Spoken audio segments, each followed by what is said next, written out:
আচ্ছা আচ্ছা এইটার যুক্তি হচ্ছে এই যে আপনি যখন শত্রুর সাথে যুদ্ধ করতেছেন আপনি তো আপনার দিনের বুঝ থেকে লড়াই করতেছেন, কিন্তু আরেকজন ব্যক্তি হয়তো অন্য কোনো বুঝ থেকেই সে লড়াই করবে আপনার পাশে এসে।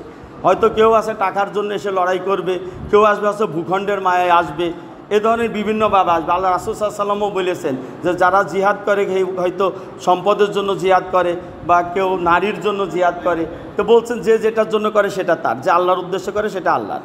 এবং রাসূল সাল্লাল্লাহু আলাইহি ওয়াসাল্লামের সাথেও যুদ্ধে অংশগ্রহণ করেছেন, তিনি বলতেছেন যে এই ব্যক্তিটা যুদ্ধ করতেছে, অন্য সাহাবীগণ বলছেন যে খুব সাহসিকতার সাথে লড়াই করতেছে, সে জান্নাতি। তা আল্লাহ রাসূল বলছেন যে না, সে জাহান্নামী।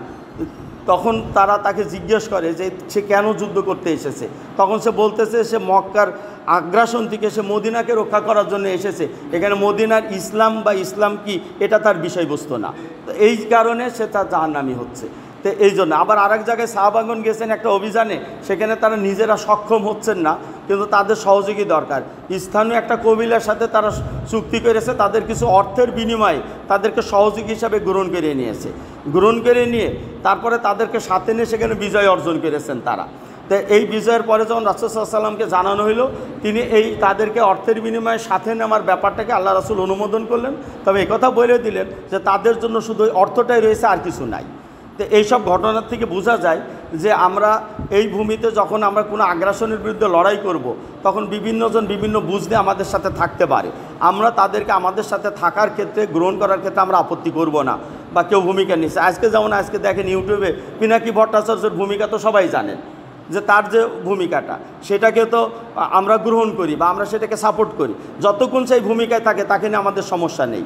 ভারতে আগ্রাসনের মোকাবেলায় ডক্টর ইউনূস যে ভূমিকা নিতেছেন, ডক্টর ইউনূস কোনো ধর্মীয় ব্যক্তিত্ব নন, কোনো ইসলামিক ব্যক্তিত্ব তিনি নন, শরিয়া আইনের পক্ষের লোকও তিনি নন, কিন্তু ভারতীয় আগ্রাসনের বিপরীতে তিনি অবস্থান গ্রহণ করতেছেন। আমরা তার এই ভূমিকাটাকে আমরা সমর্থন করতেছি, কিন্তু নারী সংস্কার বা অন্য কোনো বিষয়ে যখন ইসলামের বিরুদ্ধ মতকে তখন তিনি আনতে চাচ্ছেন, তখন আমরা তাকে প্রতিহত করতেছি।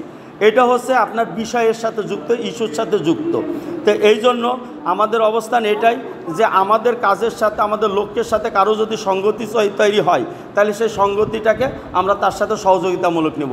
এখান থেকে একটা বাস রওনা দিল, হয়তো একজন ব্যক্তি ওই বাসে উঠে যাচ্ছে হয়তো মন্দিরে পূজা দেওয়ার জন্য, আর একজন হয়তো বাসে উঠে যাচ্ছে বাজার করার জন্য, আর আপনিও ওই বাসে উঠে যাচ্ছেন মসজিদে যাওয়ার জন্য। অ্যান্ড আপনি কি বলবেন যে এই বাসে আমি উঠবো না, যে এই বাসের ভিতরে মন্দিরে যাওয়ার জন্য লোক বহন করা হচ্ছে?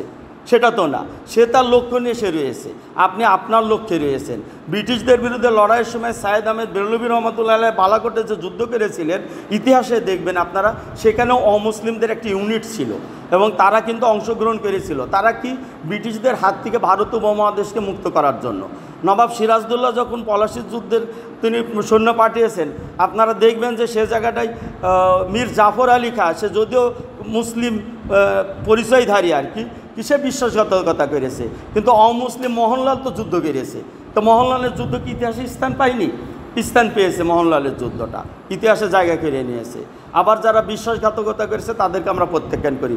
যুদ্ধের ক্ষেত্রে এই জিনিসটা অনেক সময় এসে যায় যে আপনার পক্ষ বিপক্ষ অনেক সময় এরকমভাবে এসে যায়, এবং সেই ক্ষেত্রে ইসলাম অনুমোদন করে। যেমন মদিনা সনদে রাসূল সাল্লাল্লাহু আলাইহি ওয়াসাল্লাম ওখানকার ইহুদি গোত্রদেরগুলোর সাথেও কিন্তু চুক্তি করেছিলেন যে মদিনা যদি বাইরের শক্তি দ্বারা আক্রান্ত হয় তাহলে সবাই সম্মিলিতভাবে তা প্রতিহত করবে।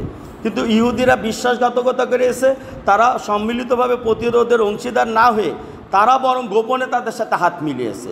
তো গোপনে হাত মিলানোর কারণে আল্লাহ রাসূল সাল্লাল্লাহু আলাইহি ওয়াসাল্লাম তাদেরকে মদিনা থেকে বহিষ্কার করেছেন। যদি তারা চুক্তি রক্ষা করত তাহলে তো তিনি তাদেরকে সহযোগী হিসাবে রাখতেন, তাই না?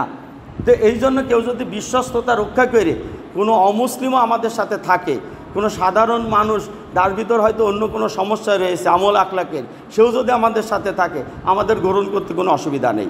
কিন্তু একটি জায়গা আমরা লক্ষ্য রাখবো যে আমাদের নেতৃত্বটা যেন অপেক্ষাকৃত ইমানদার ব্যক্তিদের হাতে থাকে, এইটা যেন তাদের হাতে চলে না যায়। তা না হলে বিজয়ের পরে যখন আমরা দিন প্রতিষ্ঠা করার কথাটা আমরা মাথায় রেখে দিয়েছি, তখন সেটা বাধাগ্রস্ত হবে।